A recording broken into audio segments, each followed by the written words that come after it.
How you going? Paul is my name, and it's 5:14. Who would you trust to get Australia out of the problem that it's in at the moment? We know that this so-called world economic crisis has been brought on by greed, in essence. It starts with greed as individuals. We've accumulated a lot of private debt. And, of course, the greed of corporate bosses can't be dismissed either. So if someone was to ask you, who do you trust to fix the situation? Would you say business? Would you maybe say government? Now, I hate surveys that rate professions and look at who's qualified, who's trusted, who can be relied on, because radio announcers and broadcasters and journalists always end up with used car salesman and politician. And I respect you if you are the wearer of a very loud yellow jacket with black checks and make your living in the real estate trade. I'm not disparaging you, I'm simply bundling you in the same class as me. There's an official survey that's done by a leading public relations firm. Edelman has a base in Australia. It's an international firm. The boss here in Australia is David McCarthy. He's the managing director in Melbourne and joins us to talk about this Trust Barometer. How you going, David? Well, thanks, Paul. Good. How do PR gurus feature in all of this? How are you rated?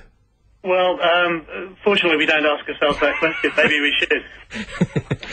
Now, we'll just qualify how this survey works. This Trust Barometer goes to people, and there are some filters in place. It's not a random survey. You are asking a specific sector of That's the right. community, and you have filters in respect of income and education, don't you? Yeah, it's done primarily focused on business. The survey is done among people in the top 25% of income in the country, and it's also between 25 and 64, and they tend to have a tertiary education, so college education. So it's not, and it's a very important point you make, it's not actually a survey of everybody in the community, but it is and those people who have opinions of business and are well informed and spend a lot of time looking at media, basically. Yes.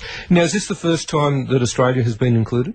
That's right. We've run this survey globally in 20 countries around the world for the last 10 years, but every year we add a couple more countries, and fortunately we're able to add Australia this year. So it's the first year we have local data from those people in this country, which is why we're quite interested in the findings. Yes. And when was the survey conducted? Was it taken conducted in November and December, so it's very recent, and it's very much after the global financial crisis. Okay, well that was the point I was going to make. Did it take account of the existing financial environment? Absolutely, and the findings are very interesting. And if I might just give you a couple of headlines, I suppose the key finding is that the government is significantly more trusted than business in the current environment by that group of people, by about 13% higher, which is statistically significant, as the researchers tell me.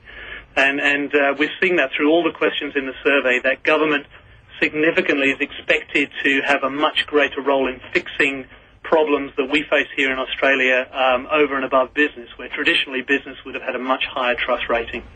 Now, David, this is a bit of an indictment of the capacity of the market to fix itself, isn't it? Here we have people at the leading edge of business who are saying we need the government to help.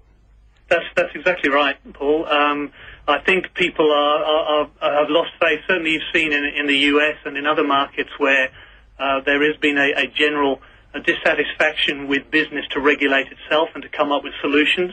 Certainly the US we see from the survey in that country, that the same survey, that they've been marked down very heavily, and you've seen that in the media in the last 3 months, how much Wall Street has been criticised. But that has actually flowed over. What we were surprised about was the extent in Australia of the difference between government. And if I could just give you a couple of other findings, 84% of those surveyed said they wanted more strict financial regulations in financial markets, and they expected government to provide that.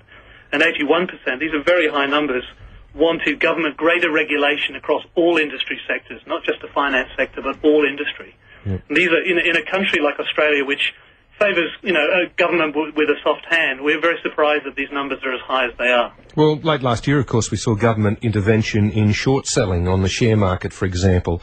So that style of intervention is very much sought by the business community, by the sounds of things. That's exactly right. But we also ask questions around who is expected to come up with the answers. And while government was very much in the fore, The group we surveyed also said they wanted business to partner with government more effectively. 64% said they wanted more partnership between business and government to come up with collective societal solutions to these problems. The problems we're talking about are things like climate change, global financial crisis, and affordable healthcare, those sorts of macro issues that affect everybody around the world. Okay, it's interesting stuff. Good on you, David. Nice to talk to you today. Very nice to talk to you, Paul. Thank you. There's David McCarthy, who's the Managing Director of Edelman's public relations firm in Melbourne. They've done, in Australia for the first time, a Trust Barometer, which is a regular survey done in their other offices around